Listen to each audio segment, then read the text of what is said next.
Good evening, Lou Bravo family. I am returning for video number 2, definitely part 1 of my financial education series. I was highly inspired over the past few years by Lou Bravo, for many of you know as Lou vs. Wall Street, and still in that mourning stage from his recent passing away just a couple of weeks ago. On my mission, I decided that I'm going to put up a series of videos that have a sequential nature to them that are dealing in my realm and my background, which is financial education. Lou was more on the trading side, old school Wall Street guy. I'm more on the long term investing side. Our paths do cross and did cross many times, and I've learned a lot from him. So, what my goal is to put some of the pieces together that Lou was expertly able to convey and communicate to everybody, and maybe give you kind of a peering behind the scenes of what happens in the financial world and make some of these seemingly complex financial concepts simple, the same way Lou Bravo did in a very expert manner. And Lou had a gift for that. And like I said in my first video, if I can be even as 5% effective as he has been, I'll consider myself very lucky with that. What I'm going to do is I'm going to start and end this video with a concept called the Rule of 72. I spend a lot of time on a nightly basis with families, with middle America, anybody really from a household income of about 35,000 up to really my ceiling is about 250,000, 300,000. I can help people who are wealthier than that, but usually in that income range, those are the people that are getting squeezed by a lot of different forces, not just Wall Street in a lot of ways.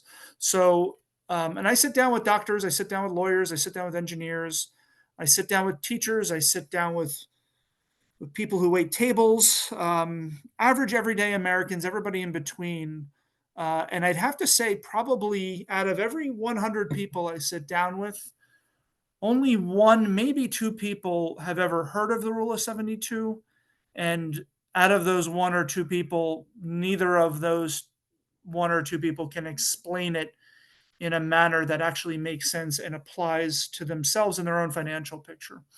So there are probably people out there who you tried to maybe even approach on the level of explaining XRP. My recommendation is to take a back step a little bit, provide a little bit of foundation in basic finance before launching into here's how XRP can help. And you're doing it the same way Lou was, the same way I am, not because we stand to make any money off this. We're doing it because we probably see the financial tsunami that's about to hit everybody. And you want to take care of people that are close to you, friends, family, and other loved ones as well. So here I go, and I'm going to start. Share my screen. Zoom likes to screw with me when I share my screen. So if my sound cuts off, then I'll know probably in the recording of this as I listen back to it whether you could hear me or not. So hang tight for a second.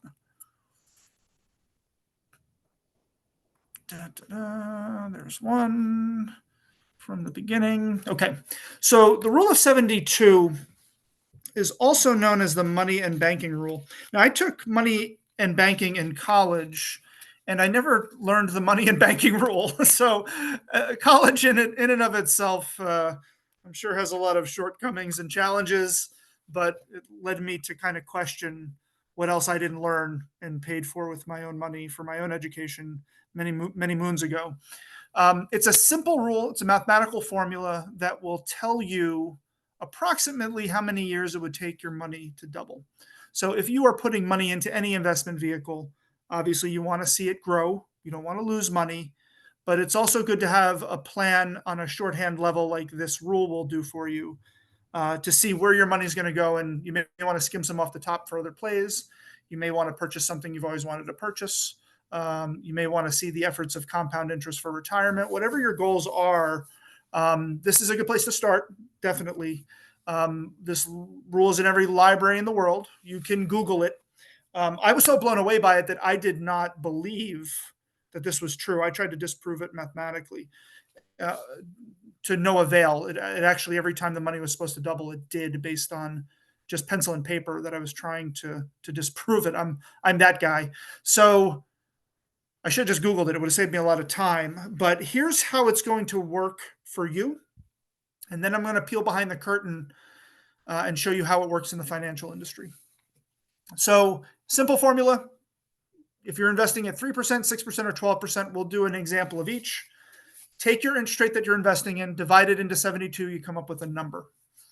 3 into 72 is 24. That means if you start out with $10,000 and you double it it will double every 24 years, once to 20,000, and then it will double another 24 years to 40,000. Now, not bad for just leaving it there, but at the end of the day, who's got 48 years to wait around for 40 grand? Let's bump it up a bit to 6%. If you have a 6% vehicle, the rule of 72 still applies. You divide 6 into 72, you come up with a number. That number is 12. Now, your money's doubling every 12 years to 20,000, doubling again to 40, doubling again to 80, doubling again at your 48th year to 160,000. Again, not bad.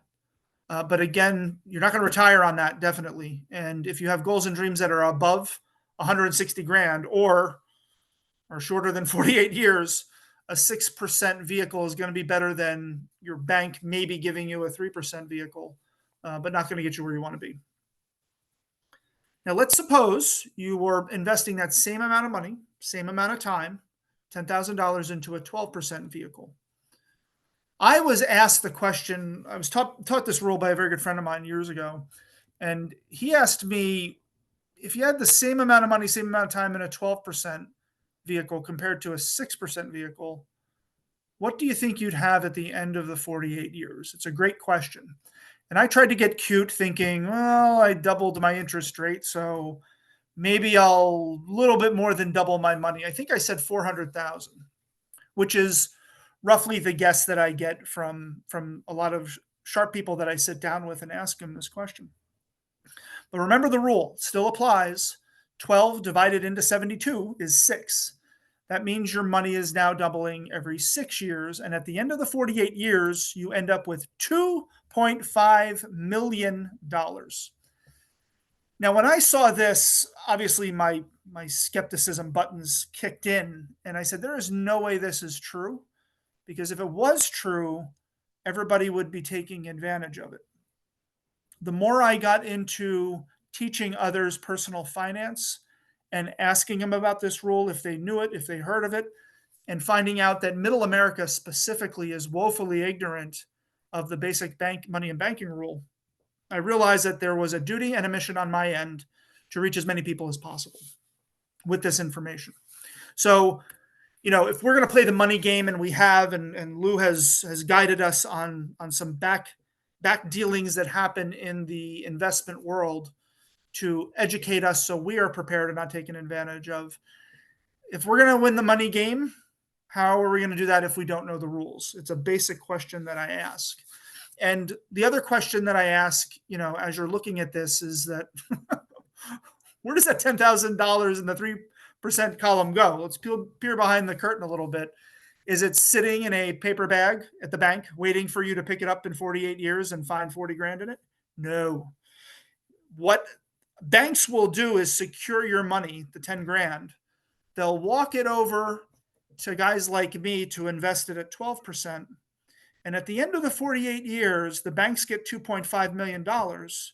They cut you a check for 40 grand for your 3% account. Then the banks keep the rest. And that's why banks are the tallest building in every city that you walk into. So I teach people to bypass that middleman of the bank.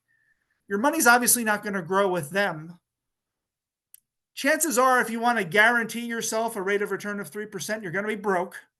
Might not be a bad idea to take a portion of that that's just sitting in the bank, not growing, and putting into something that might be a little more speculative, might be a little more risky, but gives you a better chance of coming out ahead in the years ahead and quickening that doubling period of the money that you're putting into this. We don't have, if we're in our 40s, even our 30s, we don't have many doubling periods left.